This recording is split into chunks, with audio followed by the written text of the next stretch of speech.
Perkenalkan, kami dari kelompok 3 mata kuliah pengantar Bahasa Indonesia dengan materi penggunaan tanda baca.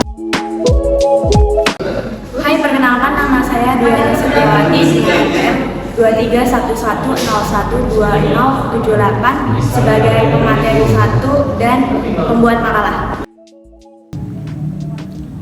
Perkenalkan, nama saya Akram Hazik Abrar, NPM 2351012018 sebagai pramateri 2.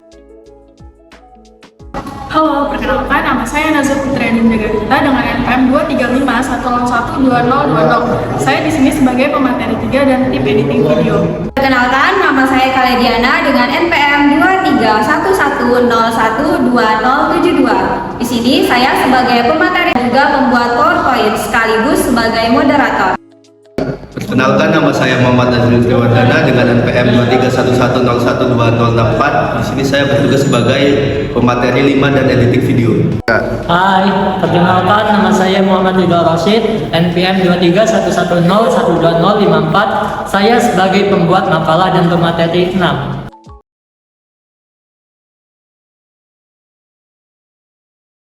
Tanda titik koma. 1. Tanda titik koma dapat digunakan sebagai pengganti kata penghubung untuk memisahkan kalimat setara di dalam kalimat majemuk. Misalnya, hari sudah malam, titik koma, anak-anak masih membaca buku. 2. Tanda titik koma digunakan pada bagian perincian yang berupa frasa verbal. Misalnya, syarat mengikuti ujian penerimaan pegawai di lembaga ini adalah 1. Berkewarganegaraan Indonesia, titik koma. 2. Berijazah sarjana S1, titik koma. 3. Tanda titik koma digunakan untuk memisahkan bagian-bagian perincian dalam kalimat yang sudah menggunakan tanda koma. Misalnya, ibu membeli buku, koma, pensil, koma, dan tinta, titik koma, baju, koma, celana, koma, dan kaos, titik koma, serta pisang, koma, apel, koma, dan jeruk. 4. Tanda titik koma digunakan untuk memisahkan sumber-sumber kutipan. Misalnya, kasus perencanaan bahasa di Indonesia dianggap sebagai salah satu yang paling berhasil.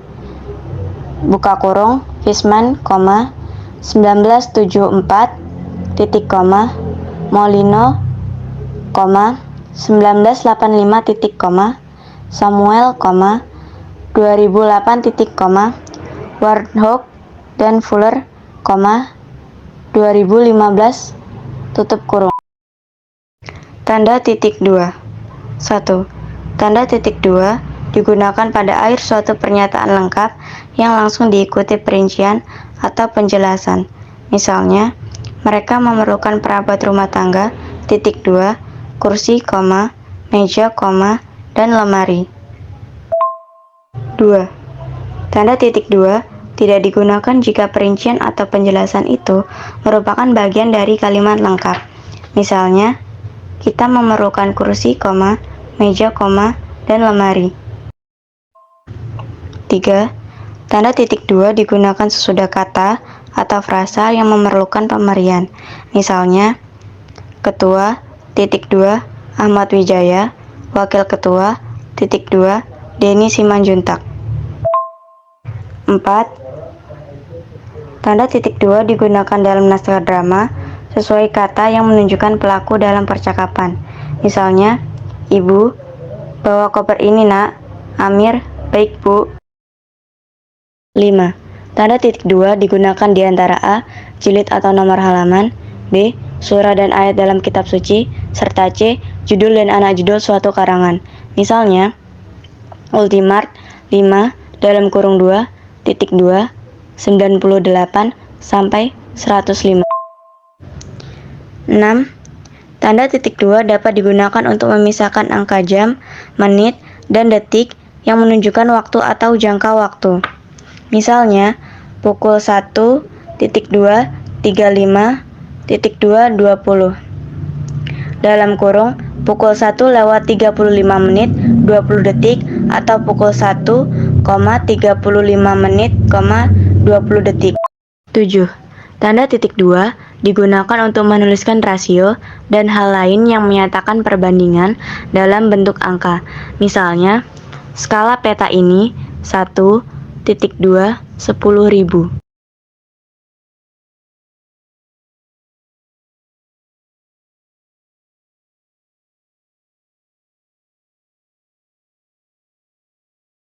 Tanda hubung. Pertama, tanda hubung digunakan untuk menandai bagian kata yang terpenggal oleh pergantian baris. Misalnya, di samping cara lama diterapkan juga cara baru. 2. Tanda hubung digunakan untuk menyambung unsur bentuk ulang. Misalnya, anai-anai, anak-anak. 3. Tanda hubung digunakan untuk menyambung tanggal, bulan, dan tahun yang dinyatakan dengan angka, menyambung huruf dalam kata yang dieja satu demi satu, dan menyatakan skor pertandingan, misalnya 11-11 2022. Tanda hubung digunakan untuk memperjelas hubungan bagian kata atau ungkapan, misalnya berevolusi, mengurus, merawat, memelihara, mengatur. 5. Tanda hubung digunakan untuk merangkaikan unsur yang berbeda, yaitu di antara huruf kapital dan non-kapital serta di antara huruf dan angka. Misalnya, se-Indonesia peringkat kedua. 6. Tanda hubung tidak digunakan di antara huruf dan angka jika angka tersebut melambangkan jumlah huruf. Misalnya, BP2M1MI, Badan Perlindungan Pekerja Migran Indonesia. 7. Tanda hubung digunakan untuk merangkai unsur bahasa Indonesia dengan unsur bahasa daerah, bahasa asing atau slang. Misalnya, diselepet, dijepret, bahasa Betawi. 8. Tanda hubung digunakan untuk menandai imbuhan atau bentuk terikat yang menjadi objek bahasan. Misalnya, imbuhan P pada pekerja bermakna orang yang atau pelaku. 9. Tanda hubung digunakan untuk menandai dua unsur yang merupakan satu kesatuan. Misalnya, suami istri. Tanda pisah digunakan untuk mengapit keterangan, menggantikan bagian yang dijelaskan, atau digunakan di antara dua bilangan, tanggal atau tempat. Contohnya, Soekarno-Hatta. Tanda pisah proklamator kemerdekaan RI. Tanda pisah diabadikan menjadi nama Bandar Udara Internasional. 5. Tanda pisah 10 Agustus. Keterangannya sampai dengan Jakarta. Tanda pisah Bogor sampai ke tanda tanya. Memiliki dua kegunaan, digunakan di akhir kalimat tanya atau di dalam tanda kurung. Contoh, kamu mau kemana hari ini? Tanda tanya. Universitas Lampung didirikannya pada tahun 1965 dalam kurung tanda tanya.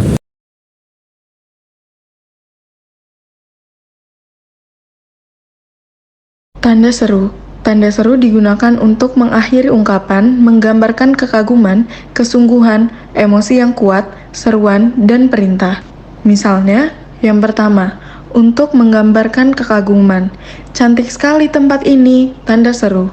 Yang kedua, untuk menggambarkan kesungguhan. Misalnya, aku tidak mengerti, tanda seru. Yang ketiga, untuk menggambarkan emosi yang kuat. Misalnya, Indonesia merdeka, tanda seru. Yang keempat, untuk menggambarkan seruan. Misalnya, hai ibu, tanda seru. Dan yang terakhir, untuk menggambarkan perintah. Jangan lupa cuci piringnya, tanda seru. Tanda elipsis. 1. Tanda elipsis digunakan untuk menunjukkan bahwa dalam suatu kalimat atau kutipan ada bagian yang dihilangkan atau tidak disebutkan. Misalnya, dalam Undang-Undang Dasar Negara Republik Indonesia tahun 1945 disebutkan bahwa bahasa negara ialah ... 2. Tanda elipsis digunakan untuk menulis ujaran yang tidak selesai dalam dialog. Misalnya, menurut saya, ... seperti ... bagaimana Bu? Tanda tanya. 3. Tanda elipsis digunakan untuk menandai jeda dalam tuturan yang dituliskan.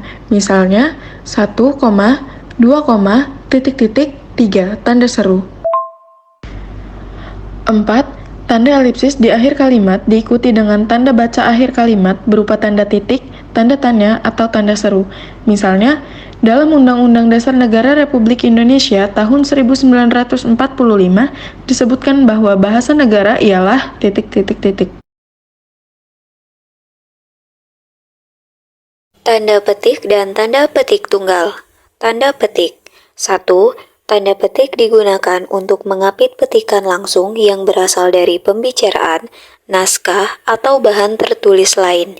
Misalnya, menurut pasal 31 ayat 1 Undang-Undang Dasar Negara Republik Indonesia tahun 1945.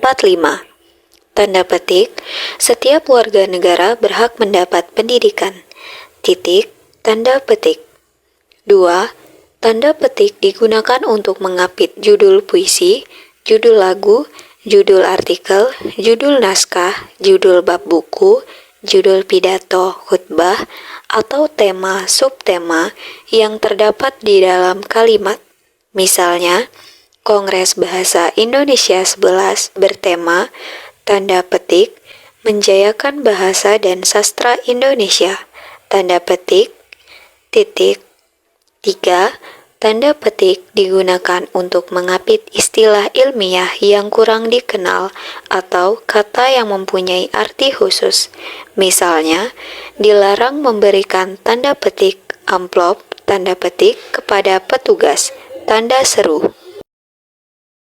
Tanda petik tunggal. 1. Tanda petik tunggal digunakan untuk mengapit petikan yang terdapat dalam petikan lain. Misalnya, tanda petik kita bangga karena lagu, tanda petik tunggal Indonesia Raya, tanda petik tunggal berkumandang di arena Asian Games, tanda petik kata ketua KONI, titik. 2. Tanda petik tunggal digunakan untuk mengapit makna, padanan, atau penjelasan kata atau ungkapan. Misalnya, tergugat, tanda petik tunggal, yang digugat, tanda petik tunggal. Retina, tanda petik tunggal, dinding mata sebelah dalam, tanda petik tunggal. Noken, tanda petik tunggal, tas khas Papua, tanda petik tunggal. Tanda kurung. 1. Tanda kurung digunakan untuk mengapit keterangan tambahan seperti singkatan atau padanan kata asing. Misalnya, bahasa Indonesia mempunyai tes standar yang disebut Uji Kemahiran Berbahasa Indonesia dalam kurung UKBI. 2. Tanda kurung digunakan untuk mengapit keterangan atau penjelasan yang bukan bagian utama kalimat. Misalnya, keterangan itu, buka kurung, lihat tabel 10, tutup kurung, menunjukkan arus perkembangan baru pasar dalam negeri. 3. Tanda kurung digunakan untuk mengapit kata yang keberadaannya di dalam teks dapat dimunculkan atau dihilangkan. Misalnya, pesepak bola kenamaan itu berasal dari buka kurung kota, tutup kurung, Padang. 4. Tanda kurung digunakan untuk mengapit huruf atau angka sebagai penanda perincian yang ditulis ke samping atau ke bawah di dalam kalimat. Misalnya, faktor produksi menyangkut A. Bahan baku, B. Biaya produksi, dan C. Tenaga kerja. Tanda kurung siku. 1. Tanda kurung siku digunakan untuk mengapit huruf, kata, atau kelompok kata sebagai koreksi atau tambahan atas kesalahan atau kekurangan di dalam naskah asli yang ditulis orang lain. Misalnya, penggunaan bahasa dalam karya ilmiah harus sesuai buka kurung dengan tutup kurung kaidah bahasa Indonesia. 2. Tanda kurung siku digunakan untuk mengapit keterangan dalam kalimat penjelas yang terdapat dalam tanda kurung. Misalnya, persamaan kedua proses itu, buka kurung, perbedaannya dibicarakan di dalam bab 2. Buka kurung, tanda kurung siku, lihat halaman 35 sampai 38, tutup kurung, tanda kurung siku, tutup kurung. Perlu dibentangkan di sini.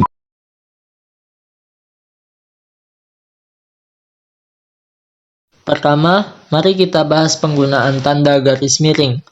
Tanda garis miring sering digunakan dalam berbagai konteks, misalnya dalam nomor surat atau alamat seperti 7-PK-2-2022. Tanda ini memisahkan bagian-bagian penting dari nomor tersebut.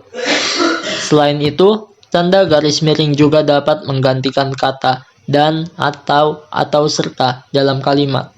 Seperti dalam contoh, semua organisasi harus memiliki AD atau ART. Selain itu, tanda garis miring dapat digunakan untuk mengapit huruf, kata, atau kelompok kata untuk mengoreksi atau mengurangi kesalahan dalam naskah asli. Seperti dalam kalimat, Asmarandana merupakan salah satu tambang macapat budaya Jawa. Selanjutnya, mari kita beralih ke tanda apostrof. Tanda apostrof digunakan untuk menunjukkan penghilangan bagian kata atau angka tahun dalam konteks tertentu. Contohnya adalah penggunaan kan dalam kalimat dia kan kusurati, di mana apostrof menandakan penghilangan huruf A pada kata akan.